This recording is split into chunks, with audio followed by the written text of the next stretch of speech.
Okay, so who hasn't thought about, breaking out of prison? Like those movie scenes, right? Someone outsmarts the guards, tunnels out, maybe even takes a helicopter. It's that freedom thing we all crave, isn't it? Yeah, absolutely. So today, we're going deep on some real-life prison breaks, these crazy stories that could, like, totally inspire a movie. Right. We're using the top ten greatest prison breaks list, which is Yeah. obviously, subjective. Of course. But some of these escapes are just, wow, pure ingenuity, planning, historical impact. It's true. The lengths people go to, the creativity, it's fascinating. Totally. What do you think makes a prison break great? Listener name. Is it like the planning, Hmm. the daring, or is it more about like what happens afterward? I think it's a mix, but what always gets me is how these real stories often top even fiction. Yeah, yeah. It's not just escaping, it's beating a system that's meant to keep you in. Like a real life chess match, right? Exactly. And we've got it all here. Lone wolves, huge team efforts, wartime escapes, even a prison built for like the best escape artists. Yeah. That's cold bits, right? Yeah, cold it's. Get ready, listener name. These stories are wild. Might even have you planning your own escape route. Just kidding. Maybe. First, though, Sure. just to get a sense of scale, here's the top 10 from the top 10s. Alcatraz, obviously. The Great Escape from World War II. Gotta have that. Pascal Payet. This guy escaped by helicopter multiple times. Wow. Multiple. Yeah. Then there's Libby Prison during the Civil War. Slamy Rowich's escape. His is more of a journey, really. Right. Alfred Wessler, escape from Auschwitz. The Texas Seven, Alfred Hines. This guy was like a real-life Houdini. I've heard of him. And, of course, the Maze prison escape. Huge one. Each one's unique, right? But there's that common thread. The resilience, the planning, that drive to be free no matter what. Okay, so let's dive into one that needs no introduction. Alcatraz. The Rock. Inescapable, surrounded by freezing water. Yeah. Like it's daring you to try and break out. Yeah, pretty much. And in 1962, Frank Morris and the Anglin brothers, they did just that. But they didn't just, like, muscle their way out. They used their brains. They were clever. Seriously. Homemade tools from spoons and junk, fake heads in their beds to fool the guards, and then those ventilation shafts. It's like something out of a movie, but real. And that Frank Morris, he's interesting. Super intelligent, history of escaping from other places. Not just a tough guy, but a planner, you know? So it wasn't luck. He, like, figured the system out. Exactly, exploited the weaknesses. And the thing is, to this day, we don't know if they actually made it. A mystery. The FBI closed the case, but did they drown? Did they start new lives? People are still captivated by that. It's the possibility, however small, that they beat the unbeatable. That's what makes it so legendary. Okay, now for another escape that's, well, iconic. The Great Escape, World War II. Picture it. German POW camp, packed with Allied airmen, over 200 of them. That's a lot of people. And they decided, we're getting out. Driven by that need to get back to the fight. What gets you about this one, listener name? The teamwork, the sheer scale of it. It's mind-blowing, the scale. They dug 3 tunnels, codenames Tom, Dick, and Harry, with like whatever they could find, and then forged papers, civilian clothes. Insane organization under those conditions. And they, like, repurposed everything. Oh. Bedboards to shore up those tunnels. They Shows did. what we can do when we have to, right? Adapt and overcome, totally. Yeah, and it wasn't a total success. Only 76 got out through the tunnel before it was found. Right. But still, it's a story of human spirit. Right? Sadly, 50 of those recaptured were executed by the Gestapo later. The stakes were so high back then. Yeah, a mix of hope and tragedy. Okay, shifting gears to a different kind of prison. Colditz Castle. This place was built to hold the most skilled escape artists from World War II. Allied officers, right? Yeah. Not just brute force, but guys who could outsmart any system. They had an escape committee. It was like a duty to them. It was almost like their way of fighting back. Exactly. Not just personal freedom, but disrupting the enemy.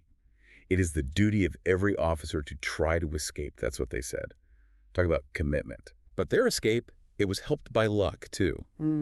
As they were tunneling and planning, the war was ending. Soviets were closing in. Right place, right time. Kinda. But they were ready for that luck. Years of planning, weakening security. They seized the moment. That's a lesson in itself, right? Being prepared for when opportunity knocks. Okay, now for sheer numbers. 38 prisoners. The Maze prison escape, biggest in British history at the time. That's huge. IRA prisoners, this was during the Troubles in Northern Ireland. For context, listener name, the IRA was fighting to break away from British rule Lots of tension, violence. Hmm. Does that change how you view this escape? Definitely adds another layer to it. Right. So they smuggle weapons in, overpower guards. There's a tunnel. Mm. It's like a military op reflecting the whole IRA thing. Makes sense. They basically took control of a whole section of the prison. Crazy. Sadly, they were all caught eventually. But the fact they did it, It's a message, right? yeah, a challenge to authority. And it led to some prison reforms, how they treated prisoners, especially in that conflict. Even a failed escape can have impact. True. Okay, before we go further, let's jump back in time. American Civil War this time. The Libby prison escaped. 109 Union soldiers held in Confederate territory. Classic POW situation. And they dig a tunnel. 109 guys. That's a lot of digging. Yeah, that's commitment. This one, though, good ending. They all got out, no recapture. A win for the good guys. Right. And it shows sometimes the simplest methods work. It's about resilience, teamwork, overcoming tough times, even in a war. Human spirit, right? Exactly. Great place to pause, I think. We've seen some amazing escapes, each one different. What's been most surprising for you so far? Listener name. The planning. The luck. I'm struck by how even in prison, ingenuity finds a way. It shows the power of wanting to be free. It's true. And we've only just started. More wild escapes coming up in part 2. Stay tuned. Back again for more Prison Break stories. Yeah, got it. And we're not slowing down. This next one, it's like straight out of an adventure book. Slamy Rawitz's Escape. This one's different. Listen to your name. Not breaking out of prison, but escaping Siberia. Think vast, unforgiving. Siberia, yeah. Rawicz was a Polish soldier, World War II, captured, sent to a labor camp there. And his story, it's an epic journey, 4,000 miles on foot across brutal landscapes. Siberia, Gobi Desert, Himalayas. More survival than Prison Break, almost. Him and 6 other prisoners. Yeah. Starvation, crazy temperatures, constant danger, all fueled by wanting to be free. His book, The Long Walk, it was a huge hit. But, gotta mention, some debate about how accurate it all is. Oh, really? Yeah, some historians question if you really walked it all or if every detail happened, as he said. History's tricky like that. True, true. Mixture of fact and myth sometimes. But the core of it, right? Resilience, Right. will to survive, you powerful stuff. Definitely. Speaking of impossible odds, our next one takes us to Nazi Germany, Auschwitz. 1944, Alfred Betzler, a Slovakian Jew, does what seemed impossible. He escapes. Auschwitz, designed to be inescapable. Mhm. Horrific place. And Betzler, he wasn't just escaping for himself. He had a mission. To tell the world. Exactly. He and a fellow escapee, Rudolf Erba, they'd been documenting everything, the horrors, the gas chambers. Their account, the Auschwitz Protocol, became crucial evidence of the Holocaust. Think of the courage to escape and then share their story, knowing the risk. Risk everything to expose the truth. Shows the power of speaking out, even when it feels impossible. Absolutely. Now let's shift gears a bit. A more recent escape shows how complicated the justice system can be. The Texas 7 inmates, maximum security prison in Texas, 2000. They overpower guards, steal uniforms, weapons, a whole month on the run. Movie-worthy. Right. This one sparked lots of debate. Prison security, why people escape, and consequences. 2 of them ended up executed, which brought up the whole death penalty debate again. But just adventure, right? Real lives, real consequences. Tough questions. Exactly. Now, back to the UK. Story of Alfred Hines. This guy, he was like a professional at escaping. Multiple times. Always something clever disguises elaborate plans. There was one, he used a smuggled hacksaw blade to cut through the bars of a prison van taking him to court. Hacksaw blade. Seriously. No joke. He earned that nickname Houdini Hines. He just saw weaknesses everywhere, exploited them, made authorities rethink what was escape-proof. I wonder if secretly they were kind of impressed. Okay, let's circle back to a group escape one we touched on earlier. The Maze Prison. Remember, listener name, this was during the Troubles in Northern Ireland. Maze Prison held IRA prisoners, and in '83, 38 of them break out. Meticulous planning, the whole deal. Biggest in British history at that time. Huge embarrassment for the government. They had weapons inside, overpowered guards, a tunnel. It showed the IRA's power, fueled those tensions even more. Like a military operation, basically. It was. And it was more than individuals wanting out. It was a statement challenging their imprisonment, you know. Political as much as a prison break. Exactly. Sometimes it's bigger than just one person. So we've seen so many escapes now. What are the common threads? What makes one truly great? That's the question, isn't it? I think it's a few things. The ingenuity, for sure. Making something out of nothing. Like those makeshift tools. Spoons to wrenches, that kind of thing. Thinking outside the box. That's useful anywhere, right? Absolutely. And the planning, that dedication. months, years sometimes. Tunnels, documents, coordinating groups. It's wild. It proves that big goals need planning, breaking it down, being persistent. Doesn't matter if it's business, writing, even fitness. What impossible thing are you working on, listener name? And don't forget perseverance. Those setbacks, moments you want to quit. These guys didn't. Pure grit. And that's what gets stuff done in anything. Obstacles happen. It's how we bounce back that matters. Resilience, yeah. And I think there's also a lesson about hope. Even in awful situations, they believe they could be free. Didn't let circumstances crush them. Hope can be powerful, keeps us going when things are tough. So looking back at these escapes, what do we learn? Maybe it's to be more resourceful, think differently, plan better, never lose hope. And remember, freedom's not always about a physical prison. Sometimes it's breaking free from limits we put on ourselves, fears, doubts. Love that. So go find your freedom, whatever that means. And if you need to see what humans are capable of, remember these escapees. Yeah. Defying the odds, going after what they wanted. Great point. Now we've got the ingenuity, the planning, the luck, the human spirit. But there's the flip side too, right? Consequences. Can't forget those. Right. As amazing as these stories are, many were criminals, some did bad things.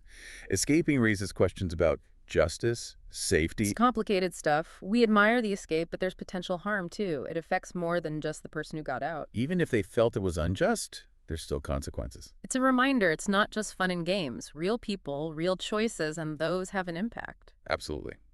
Before we finish part 2, let's think about the effect these escapes have had. Lots of them, even if they didn't work, made people rethink prisons, how we do things. Alcatraz, for example. It helped lead to that prison closing down. Too expensive, too hard to secure properly after all that. And the maze. Big reforms in how Northern Ireland treated political prisoners. They force change these escapes, make authorities look at the system, try for a better way. Challenging the status quo, sometimes for the better. Exactly. And they make us ask how much security is worth giving up some freedom. Tough questions, no easy answers. Always a balance. Right. Okay, we've covered a lot. What makes a prison break great, the ethics, the impact on society, how things can change because of them. But the big question remains, what do we personally learn from these stories? About human nature, resilience, how we reach our goals. That's for part 3. Stick around. Welcome back to the Deep Dive. We've been through some amazing stories, haven't we? Alcatraz, Colditz, the Maze Prison, even Auschwitz. Incredible escapes. Each one showing us ingenuity, daring, sometimes a good dose of luck. We talked about the tough questions too, right? The ethics, what it means for society, those big ideas about justice, freedom, being human. It gets you thinking. But as we wrap up, I want to bring it back to us, the listeners. What can we learn from this? Even if, we're not planning a prison break. Right. What do you think, listener name? What's stuck with you from all these stories? What's been the most surprising or inspiring thing you've heard today? For me, it's that resourcefulness. When our backs are against the wall, facing something impossible, humans find a way. Like MacGyvering it, right? Turning spoons into tools, whatever it takes. That kind of creative thinking, problem solving, that's gold anywhere, isn't it? Absolutely. At work, personal life, even just getting through the day sometimes. And then there's the planning these guys did. Months, years sometimes. It's unbelievable. Digging tunnels, fake papers, coordinating huge groups. How do you even start with that? It shows that big goals, they take planning, step by step, and sticking with it. Business, writing, even getting in shape, it applies to everything. What impossible thing are you working towards, listener name? And we can't forget about not giving up. These escapees, they had setbacks, wanted to quit sometimes, I'm sure, but they pushed through. It's that grit that gets things done. We all hit roadblocks, but it's that bounce back ability that separates success from, well, not success. Resilience, yeah, big time. And one more thing that hit me. Hope. Even in the worst situations, they believed they could be free. It's powerful stuff. Hope fuels us, even in dark times. It can be more powerful than any wall or guard. It's like hope fuels creativity. Yeah. Fuels that resilience we were talking about, keeps you going. So thinking back on these escapes, what do we take away? Maybe it's to be more resourceful, to think differently, to plan better, and to never lose that hope, no matter what. And sometimes the greatest escape isn't from a building, but from things inside us. Our own limits, fears, doubts. That's a good one. Breaking free from those can be the hardest escape of all. Exactly. So find your freedom out there, listener name, whatever it is for you. And if you need a reminder of what humans can do, these escapees, they're a pretty good example. They really are. And if you want to dig deeper into these stories, check out the full Top 10 Greatest Prison Breaks on the Top 10s. It's a fascinating list, trust me. Keep exploring, keep asking questions, keep that adventurous spirit alive. Thanks for joining us on the Dupe Dive. We'll see you next time.